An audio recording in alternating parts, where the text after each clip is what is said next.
me and the technology, we try to be friends. Let's go live streamed. They said yes. Okay, I think I'm live on Facebook too. I manage. Yes. So I'm gonna send a message.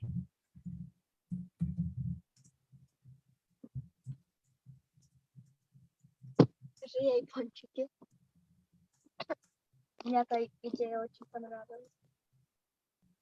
Она нас не слышит. Мама? I hope. Вот сама рассказывай. Okay. Okay. I'll try to manage all these chats. Hello, yeah, me and technology again and again and again. Yeah, why not? So we are live. We are live here. More people are joining into the chat on the Zoom. However, I managed to share this into the group in Detox Diet Mentality. Yeah, the community for women. And hopefully I'll be able to see the charts and answer the questions while we are on. Okay. Because I think I'm gonna start this. You were here tonight. Thank you so much for being here. If you see me watching here on my right, I'm watching the Facebook. If you hear, I'm watching the chat on the Zoom. So I'm just trying to be, oops, sorry. It's crushing down some, it's a pen, just a pen. Okay, so let's dive into and find out how sugar is affecting our brain and body, because it's for sure. It's a little sugar, it's okay. A little bit more sugar, and for a long time, it's not okay. So this is the chronic illnesses. So first, if you are new into my world, welcome. If you're old into my world, welcome too. If you don't know me, I'm Antonella. I'm a mother of 2 teens, young people, and 3 cats and a dog. And now we have 8 puppies. 2 weeks in our world, these puppies just turn the world around. Anyway, I'm so excited to be here. A little bit about me. I have 2 masters in exercise and nutrition science, including the food science and food safety.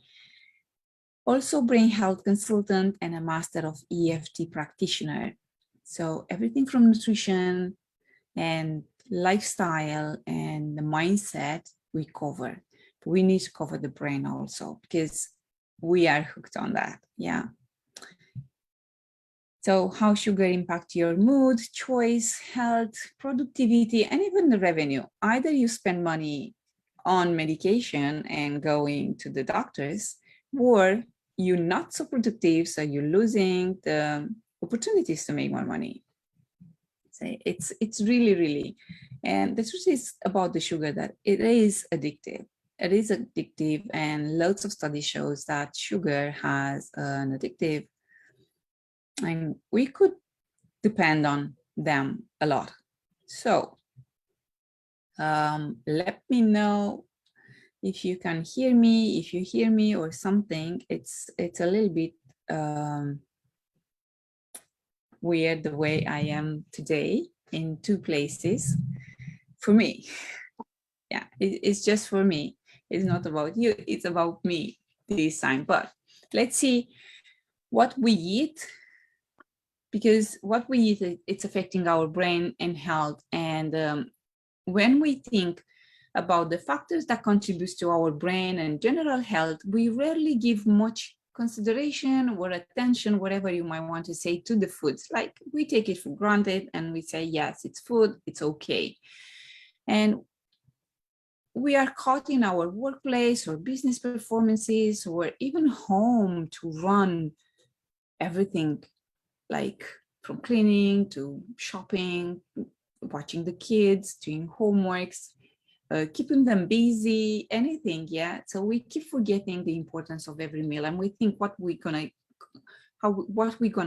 cook, what we're gonna have the next meal or something, but we just put them together sometimes without even thinking how nutritious is it, how much is it helping us to thrive.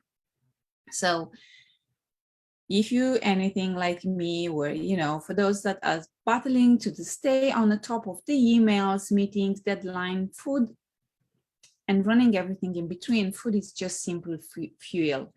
However, it turns out that this analogy is a little bit misleading, because the foods we eat, it's affecting us more than we realize. But when we think of fuel, if we're thinking about the car, or usually it's a car, you just think, it's just fuel, it doesn't matter the brand, you expect the same thing. Yeah. But with the food, it's not the same. It doesn't matter. It is matter what you eat, how you eat, when you eat it, and so on. So also, food that you eat can either be the safest and most powerful form of medicine, or the slowest form of poison.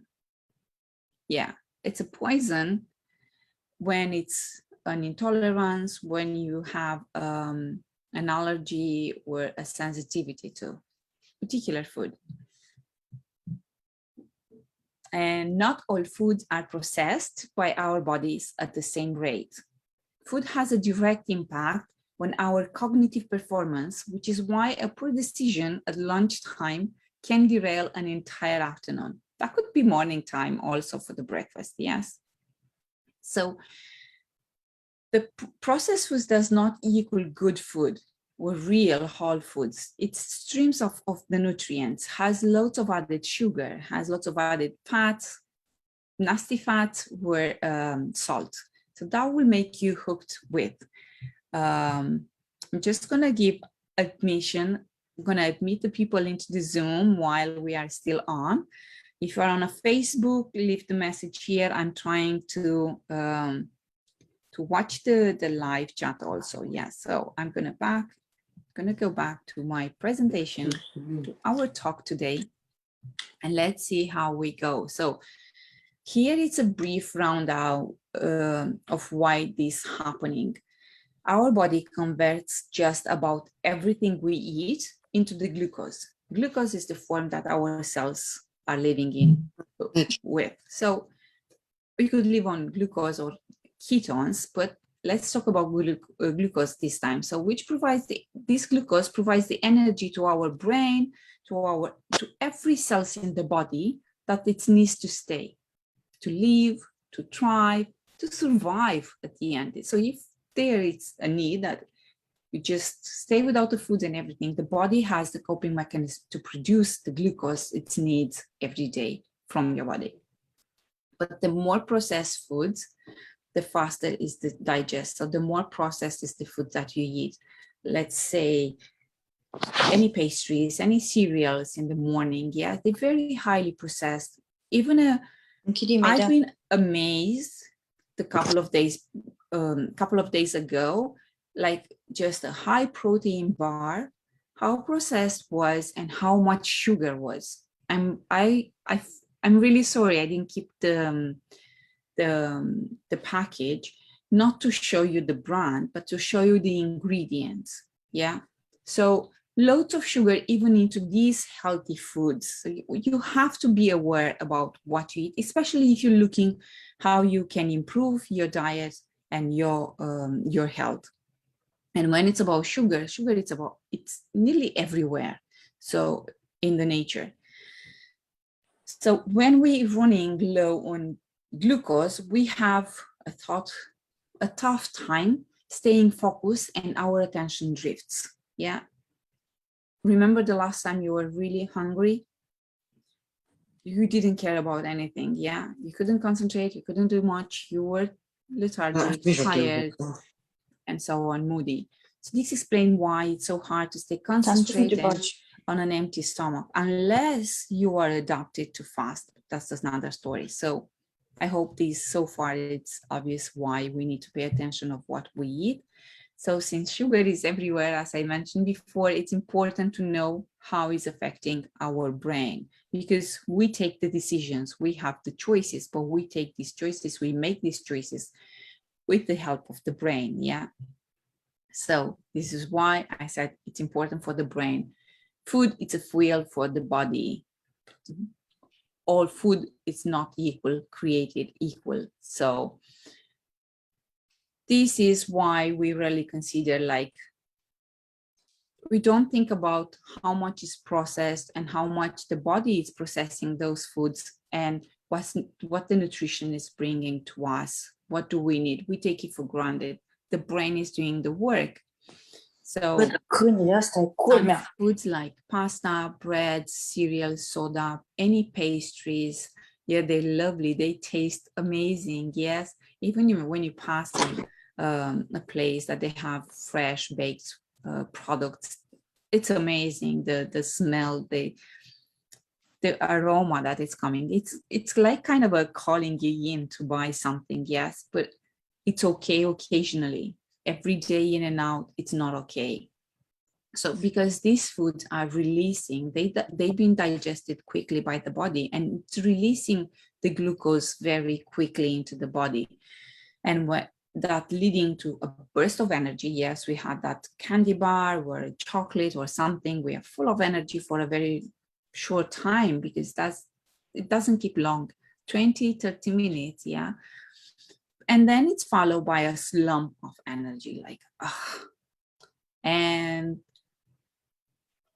that will make us really grumpy, I would say, at least. So we have a high and then we have a low. We have a high and then we have a low, because when we low into this glucose, into this energy, into this slump, we're looking for something to really find the same place, like the same feeling.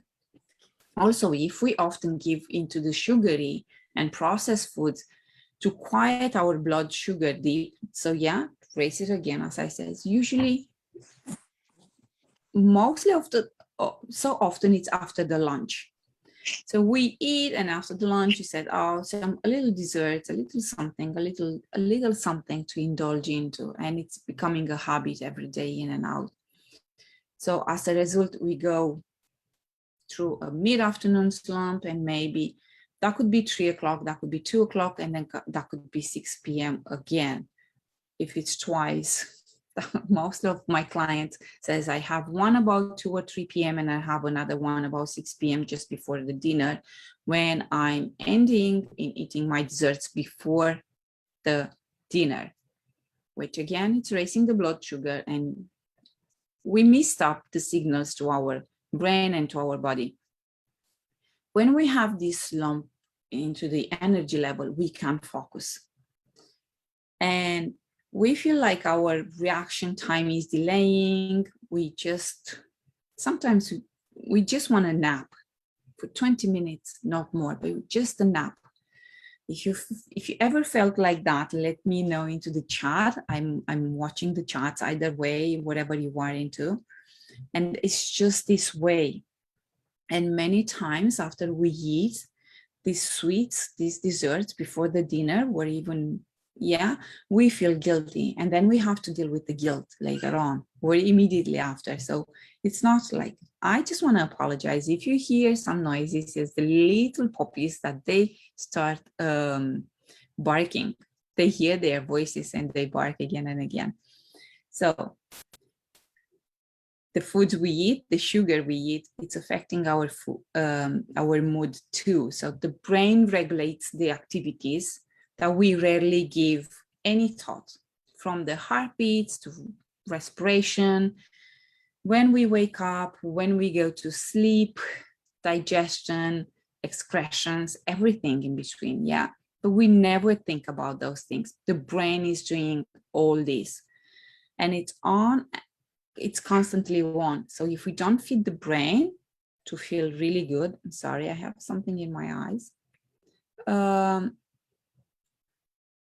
It slows down because the brain will prioritize. It doesn't matter what we want, it matters what he needs to know, to do in order for us to survive. So this is why we can control, but we can't control everything. Yeah, because you can, oh, I don't want to breathe. You can't say that. Yeah, you could say it, but you can't stop breathing just like that. So in the support of this tremendous workload that the brain is doing, it's also using 20% of your energy.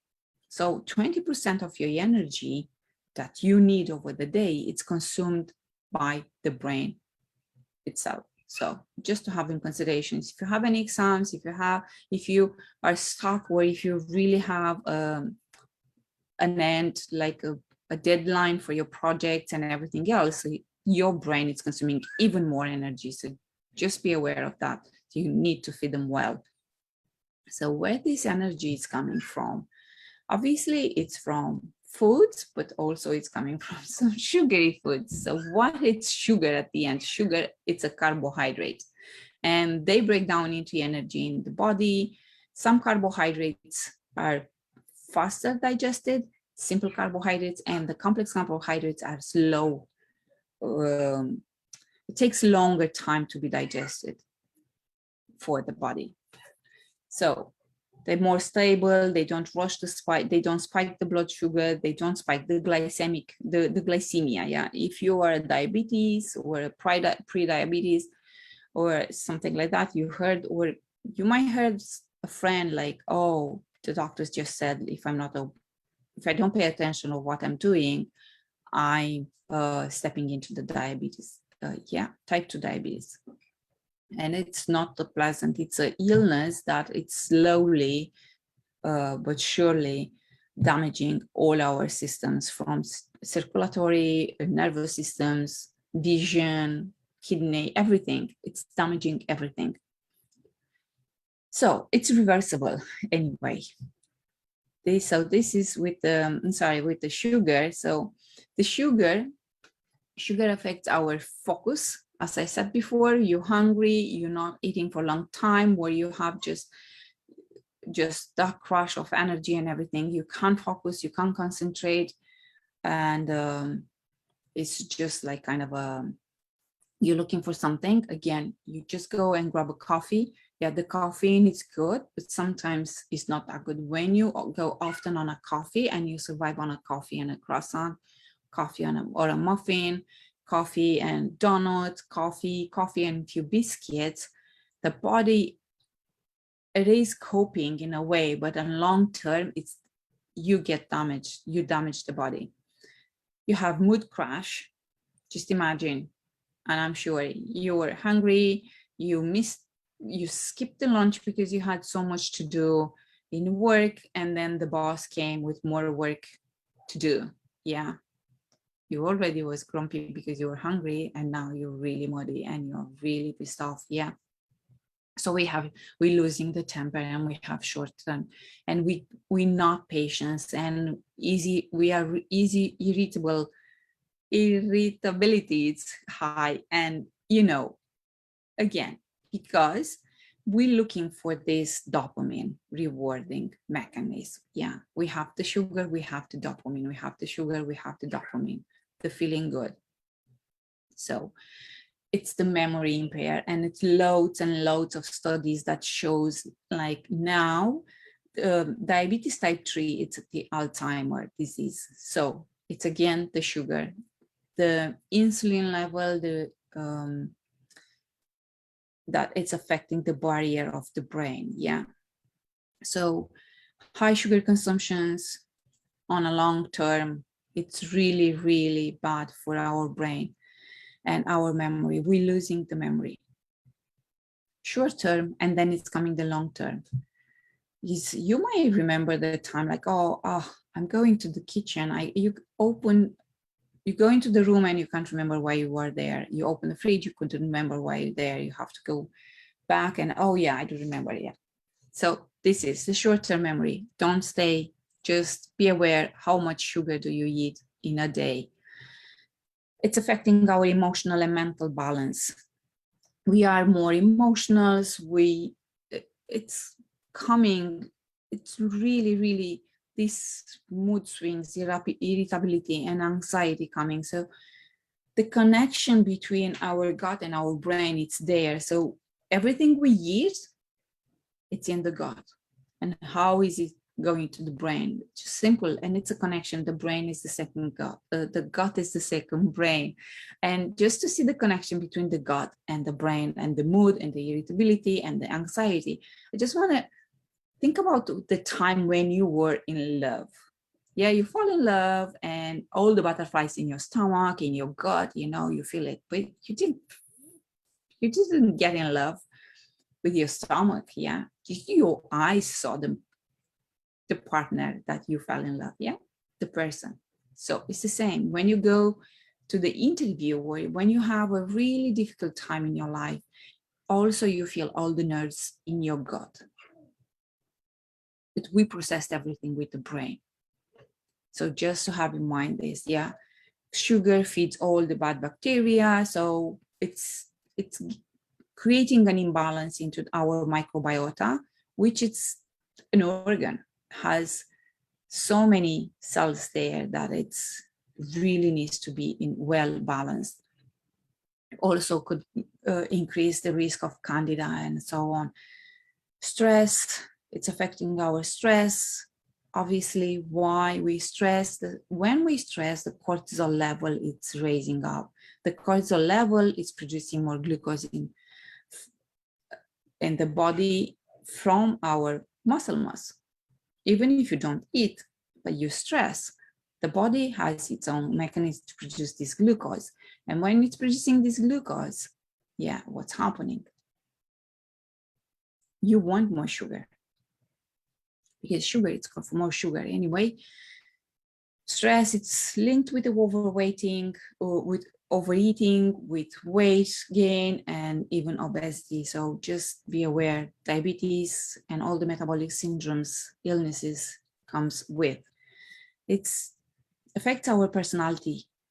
We change when we're hungry. We change when we're hungry because it's a mix of hungry and angry. Yeah, so because sugar, our bodies utilize two key chemicals to keep our emotions in check. It's the B vitamins and it's chromium. And unfortunately, high sugar levels can block these naturally balanced chemicals. It's always about balance and homeostasis of every system in our body. So it's blocking this natural balancing, so lead to outburst, rage, of aggression, irritability, yeah. And you scream, you shout, or you just freeze because you can't express yourself.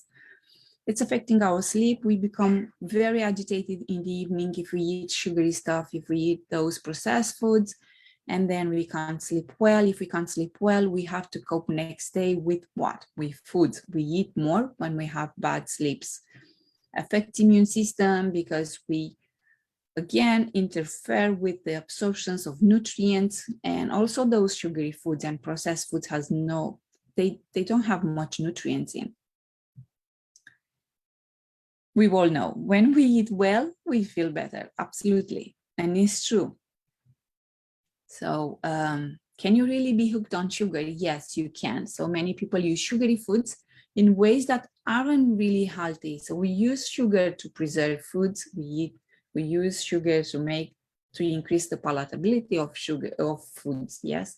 And the food industry finds that well, and it's give us so many choices, yes. So it is becoming an addiction, eating every day any sugary. You crave more. If you have any sign of, let's say, addiction, but it's an addiction anyway, you crave sugar, you lose control how much do you eat, and then you eat more than you plan, this is a sign. What's happening? Sugar, as I said, fuel every cell in the brain, and your brain also sees sugar as a reward. And it's from dopamine, the neurotransmitter in the brain, so which makes you keep more wanting more of it. So in the brain, the center that it's creating, it's producing dopamine, it's the same center that it's producing, it's the pain and reward center. Yeah, it's the same one. It's either you stay in pain or in the reward, or you have a fine line balance there. And if you either in pain or in reward, you can't go too much into the dopamine, because you see, you go and you want more and more and more, but you can't stay into the pain because either it's unpleasant. Nobody wants to stay in this pain, yeah, but it's the same center. This is what I want you just to remember. It's the same center, the one that it's pain, what it's producing the dopamine reward. So we hit that center, yes. And sometimes we have to acknowledge and just to be aware, how much sugar do we eat? How much sugar do we eat? Yeah. So because we just reinforce the reward, the more sugar we eat, the more we reinforce the rewarding mechanism, yes, the dopamine release. And it's hard to be break. It's really hard. It takes about 30 days. If you're really hooked on sugar, you have to stay 30 days without any sugar whatsoever. And it's very hard. You might stay 30 days without the phone, because yeah, you don't have it. But it's really, really hard on the body to stay. You have to stay removed, no access to anything, because otherwise it's really unpleasant for people around you also, because nobody wants to see a Godzilla woman. Sugar versus cocaine, and the winner is, yes, you could see in the picture. I could show you here in the picture. This is the obese. This is the consuming of the sugar. Yeah, how much?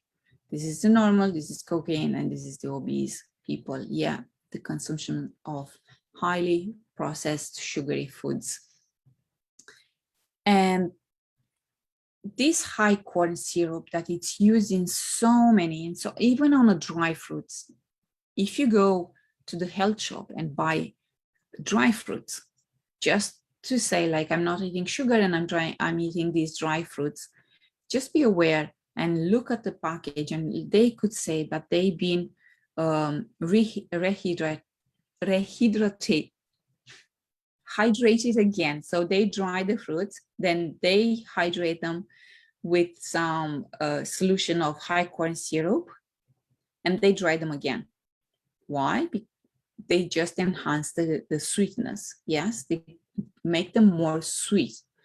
If you dry your own fruits home using a dehydrator or something like that, or even in the oven on a slow heat, the fruit wouldn't be that sweet. It's just a thought. We used to dry fruits home, like pineapple, mango, grapes, some vegetables too. So yeah, they taste different than the one you buy in the shop. Apples. So, and before 1980s, we never knew about this high corn syrup. But now we know, and it's used a lot.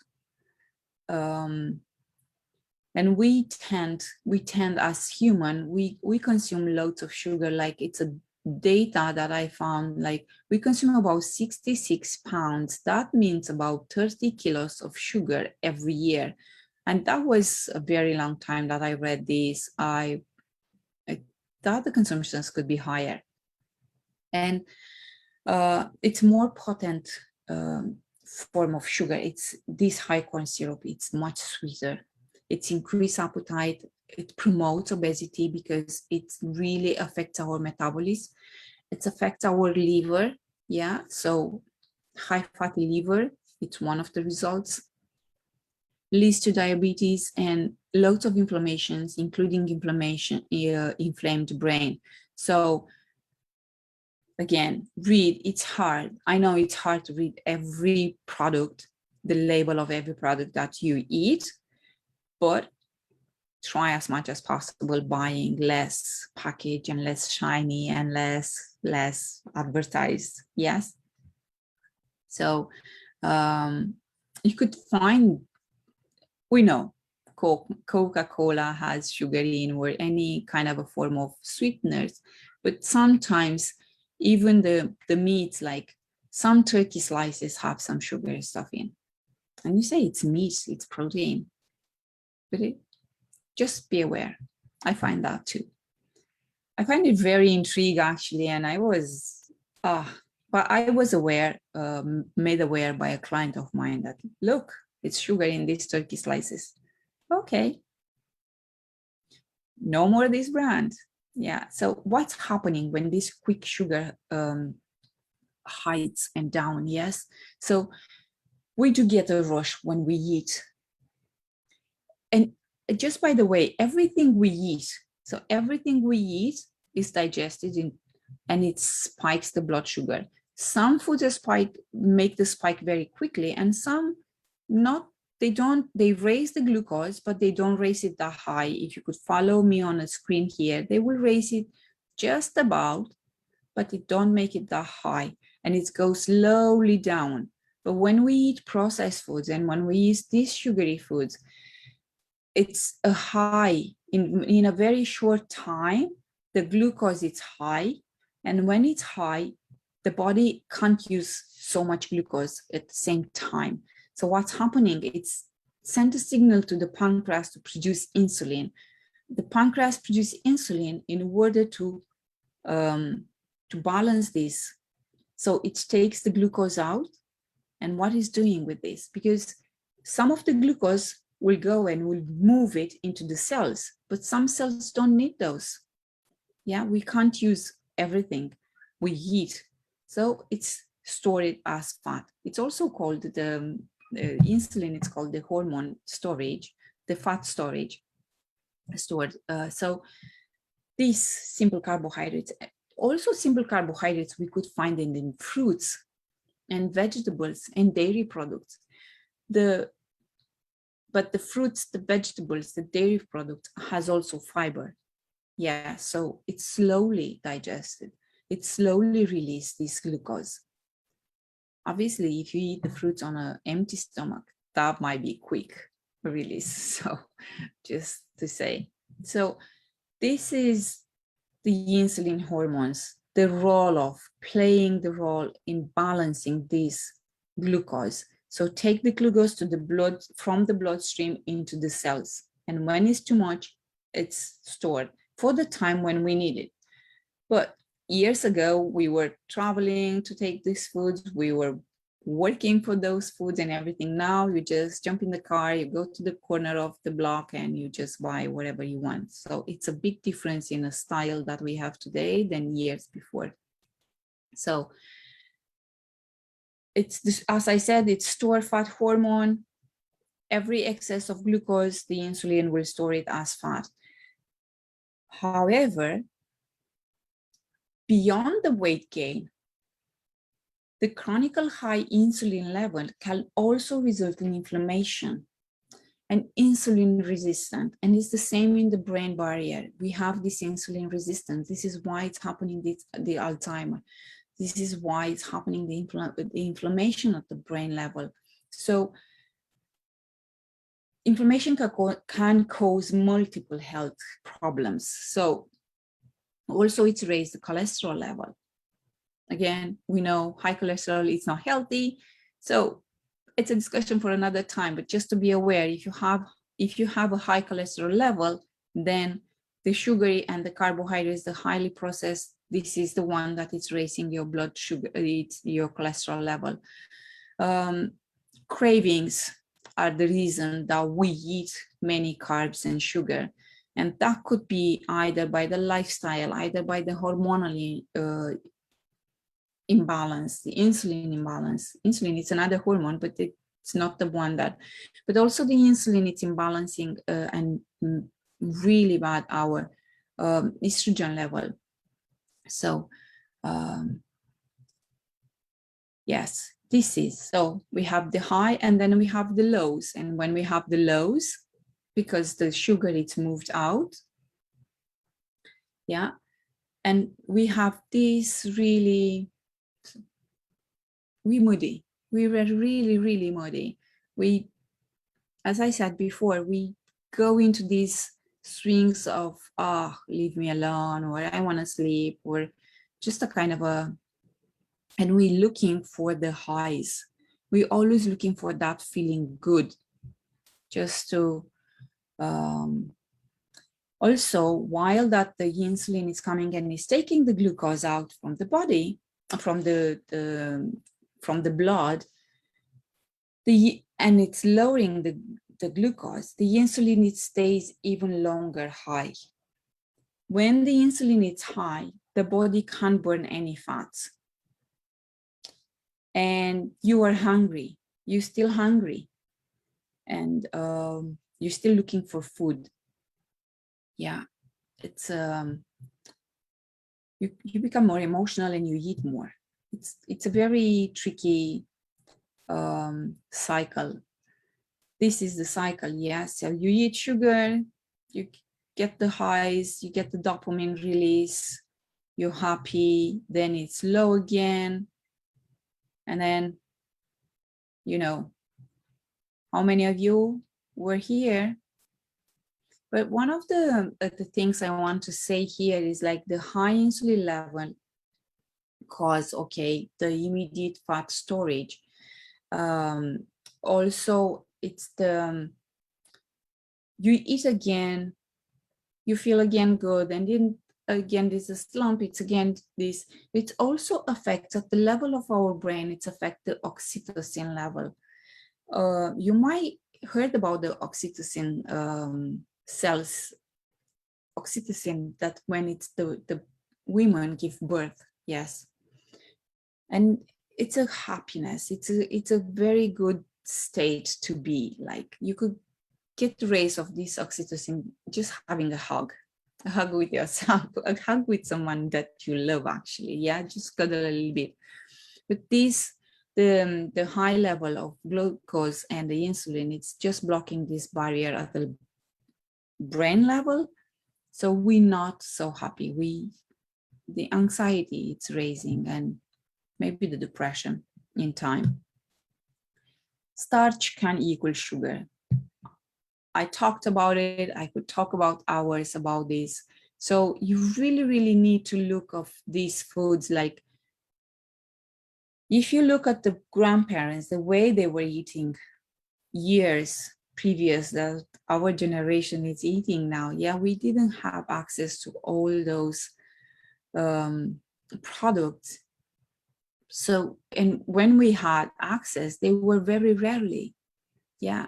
Now we have it every day, and we eating multiple times, and we snack a lot. So the Irish populations, it's snacking up between they have between 4 and 6 snacks a day. Include then also the meals.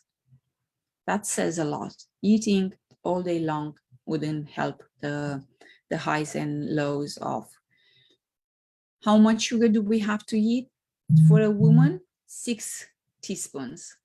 For a man, it's 9 teaspoons.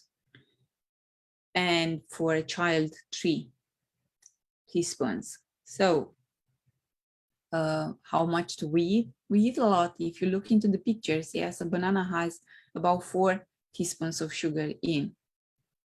Says a lot, yeah?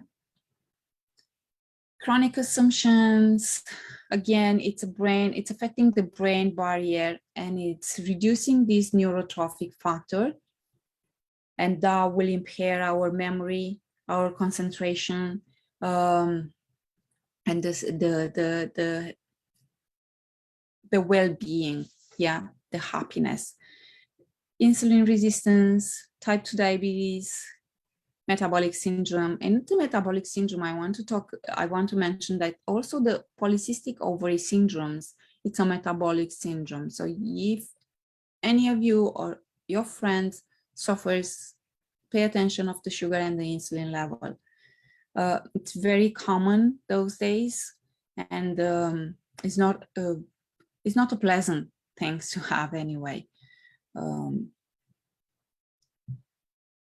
Blood sugar and hormone balance, I talk about it, I mention it. It's And when I'm saying that the fat burning is triggered by the carbs deficit and not a calorie deficit, I'm not talking about keto. It's not necessarily to go to keto, to go to very low carbohydrate intake daily. Even though I'm sure so many of you tried keto, because so many of clients that I work with come to me and says, I tried keto, I tried this and I tried that and it didn't work. Yes, you need to adapt to go to the keto. When you go cold turkey and you go to such a small level of carbohydrates, it's not easy if you don't have the support. It's not sustainable. Why? Because it takes time for the brain to adapt. It takes time for the body to adapt. Then you go to constipation.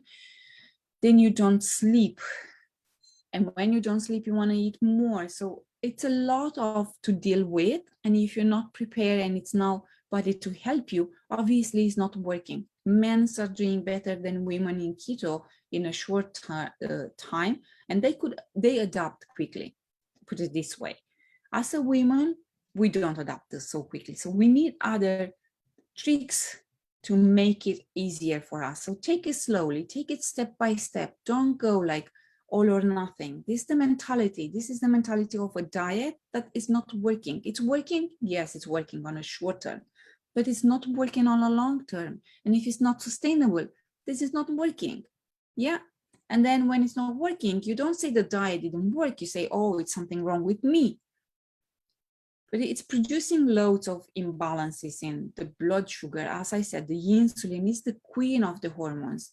It's impacting our estrogen levels. And when it's impacting our estrogen levels, we becoming estrogen dominance. When we becoming estrogen dominance, we have loads of cravings. We have loads of pains. We can't sleep well. We have hot flashes. We have sweats, nighttime sweats. Even if you have very bad PMS, and so on. It is. Then it's affecting, it could impact on your thyroid. Thyroid is the energy. It's the energy, it's the engine of the energy. It's the energy you have. So it's tricky. It has different hormones there, and it's if they not working, if the T4 is not converted into the usable T3, then it's not working. Then you have problems. It's a sluggish, it's a slow thyroid. You could go to the hypothyroidism and so on. So just be sure we need carbs. If you want to go keto, yes, it's possible, but you have to be very careful how you're doing it. So keep it the balance. Keep it, watch, journal.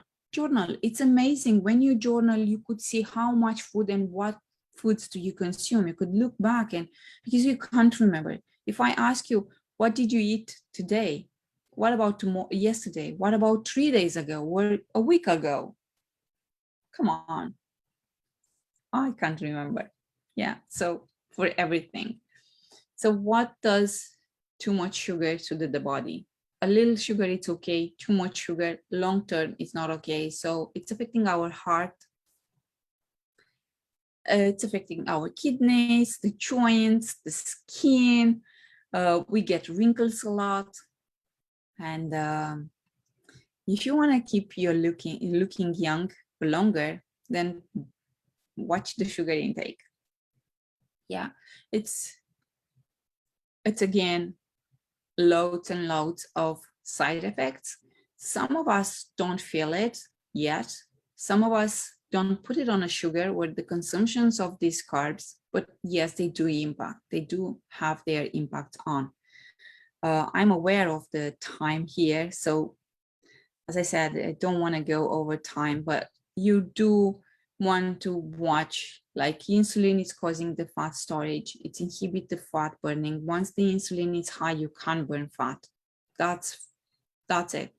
So once the insulin is high, you are more hungry, you want to eat more, it's increasing your appetite and everything, even on the next meal. So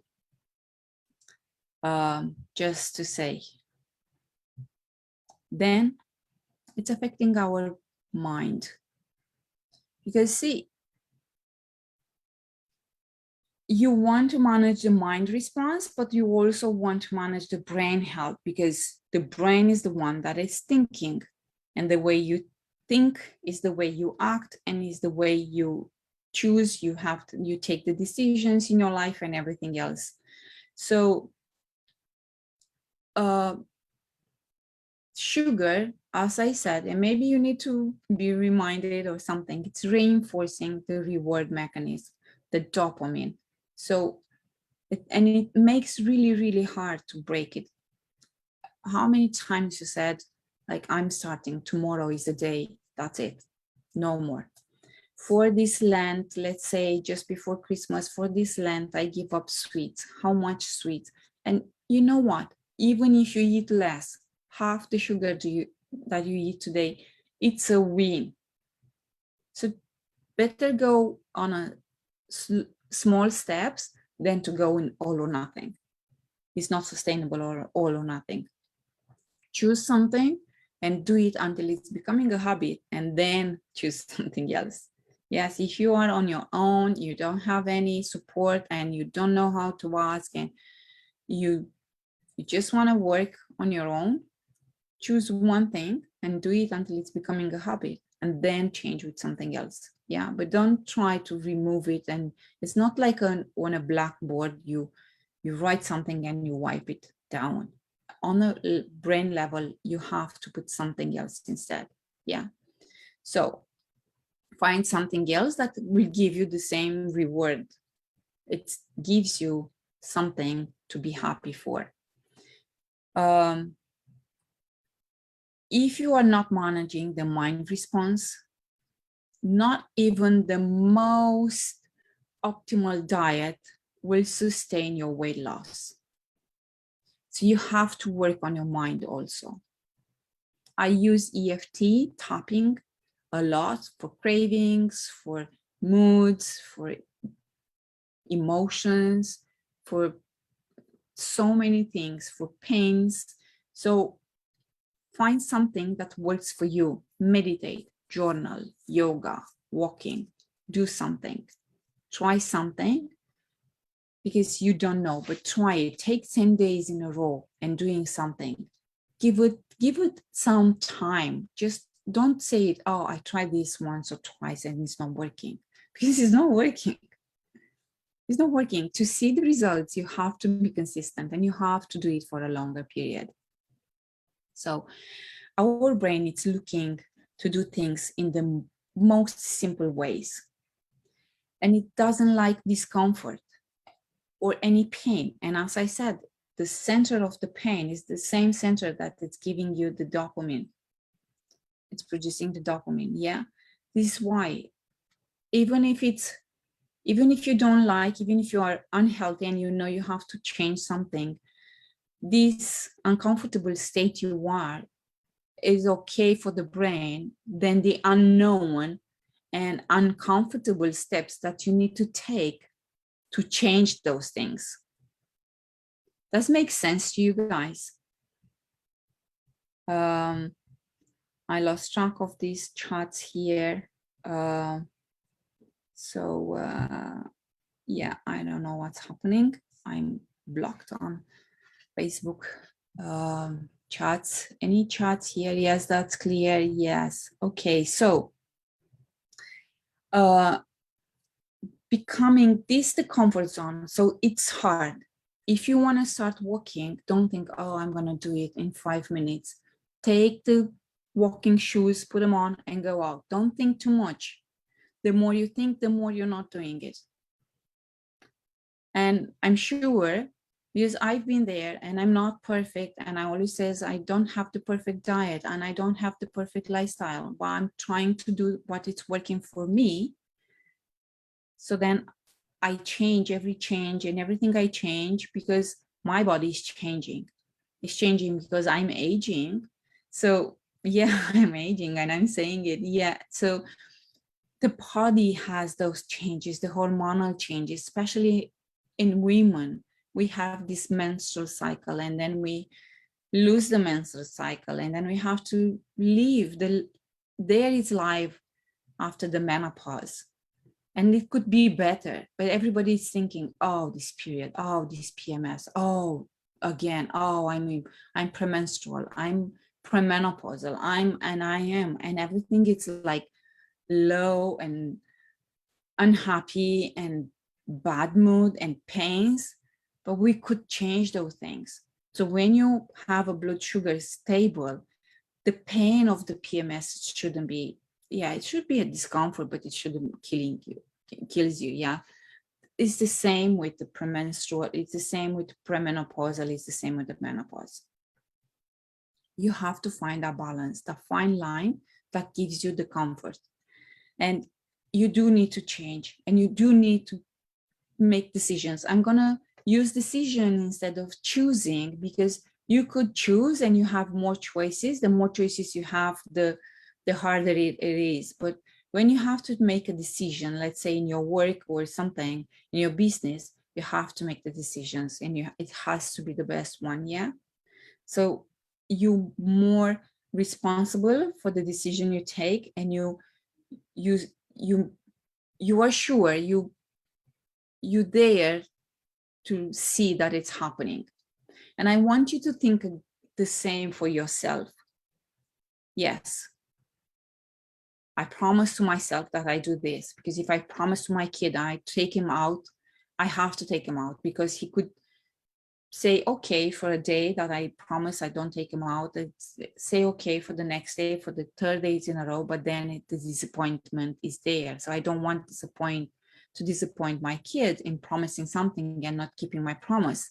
So you have to think the same with your kid, with your friend, with your parents, whatever it might be, that you never broke the promise. Do the same with yourself, but take small steps. That's the key of success. Take small steps. And when you don't break the first one, then you go for the second, and so on. And that it's rewiring your brain that you can do it, that it's not hard, that it's not so uncomfortable, that it's not so bad into this unknown. Yes, that we step into the unknown. Yes. What is there? It's the key to success, to just achieve your goals. This is what is happening beyond the comfort zone. Some people has a bigger zone, some people has a smaller comfort zone. Yeah, so you have to find the way, the resilience to grow your comfort zone. And this is becoming the habit. You take the steps, one small step at a time, and you change it into a good habit. Is the way you change the bad habits. So also with these emotions, when we beat ourselves hard because we act when we shouldn't, we feel guilty, and we try to find that comfort zone again, to feel good again about ourselves and about whatever happens, and we eat again. Yeah, so emotional eating, it's there. I never thought I was an emotional eater until I was made aware that I wasn't eating because I was hungry. I was eating because I was so upset. I was so stressed. I couldn't sleep, and I was eating, and I wasn't eating broccoli because it's nothing wrong with the broccoli, and I love broccoli, but broccoli or kale or zucchini couldn't give me that pleasure that it's giving me a piece of chocolate. And if you're there and if you know what I'm talking about, I wish I could make that broccoli to feel and to make us feel amazing the way we feel when we eat chocolate, or a piece of cake, or whatever you might like you to indulge in. But I can't. It will be amazing. I hope the science will find a way to trick the brain. But I'm sure. So if you ever act when you were not hungry, then that is emotional eating. And if you binge nighttime and you just say, oh, just some cheese and crackers and just a glass of wine, and then you go for a second glass of wine, and then you says, yeah, you know, between the two of us, let's finish this bottle, and so on. It's just like it's the desire of feeling good because you deserve it. And yes, you deserve it, but maybe you could do something else. You have to break this habit. And one of the most question I get is like, the detox diet work? They might work. For some people work, for some people don't work. It really depends how you go with, because as I mentioned before, the cold turkey sometimes is very tricky, and how long is it, and what, when you break this, when you finish this detox diet, how you do it, how real it is for you, how sustainable is it with your lifestyle and work you're doing. Diet changes like this too drastic, it's very hard to keep it up. Just to be aware. But we can retain our taste buds. Slowly but surely, we just replace some sweets with something, and we lower the, let's say we cut half the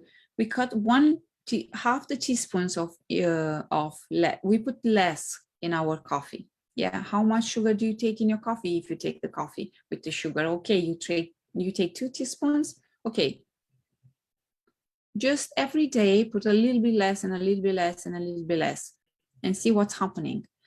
Maybe add a little bit more milk or change it with something else. Don't drink so many coffees. Yeah, take 1 tea for 1 coffee or something. Yeah, so you just lower this intake of sugar, and in time you will find you just retrain the taste buds. It's a way, it's a curve of learning. It's simple, and it could be easy if we stay consistent, and if you change our intention, the focus, we get the win. Everybody gets the win when it's consistent. And what can you do to do this? Proteins helps. So go for proteins. And I've talked about this in the group, and I talk about this in the emails you get regularly from me, like high protein will help you to stay full longer, so you don't looking for more food. It don't spike the blood sugar. The high keeps you balanced the blood sugar. Pick any proteins that you like: animal protein, yogurts, nuts, some beans, and eggs. Eggs are very easy to do it. Choose good sweets. What good sweets will be like? Go for some fruits instead of a chocolate, and maybe take it slowly. Like if you pick up a clementine or an orange, take each segment and eat it slowly. Yeah, otherwise you could eat 2-3 clementines or mandarins in a go, but if you take it slowly, you might only have 1, and that will help. Fruits without any other sugar, without being rehydrated with corn syrup or something. So again, you have to read the labels. They highly caloric and high intake for those dry fruits, but choices are there. As I mentioned before, take the baby steps. Take it easy. Rome hasn't built in 1 day or in 3 days.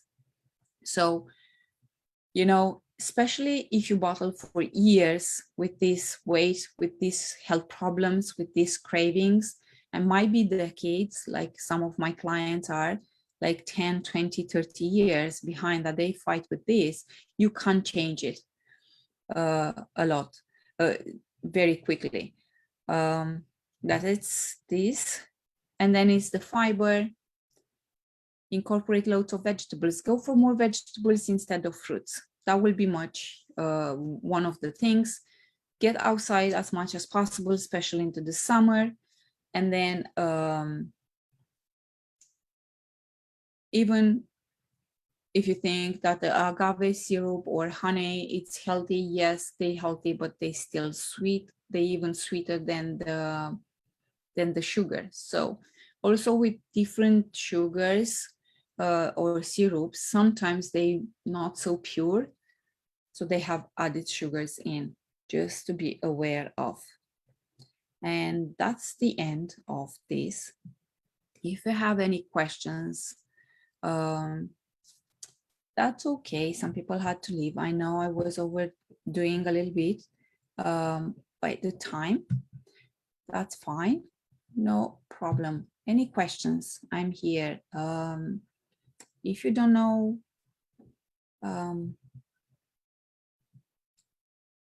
I'm just trying to see the Facebook here.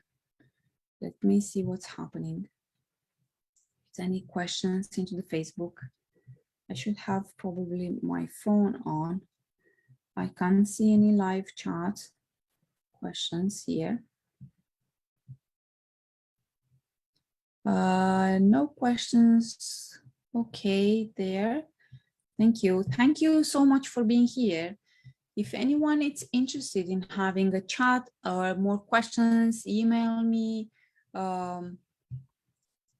text me, PM me on the Facebook group. Oops, trying to manage my mouse here. So thank you so much for being here today with me. Let me know what is one thing. Okay, I could see one comment. I think it's from Facebook, this one. Thank you for being here with me. And let's talk about it today, tomorrow, the day after tomorrow. The video into the Facebook group will be available until Sunday evening when I'm gonna take it out down from the Facebook group. So you could rewatch this one, take notes, and bring up the questions. Thanks a million. And let me know what is the one thing that you will take it from this workshop, and you take it with you and you will try doing tomorrow and a day after tomorrow and so on. Lovely to be here with you, and have a lovely evening. Talk to you soon. Bye-bye for now.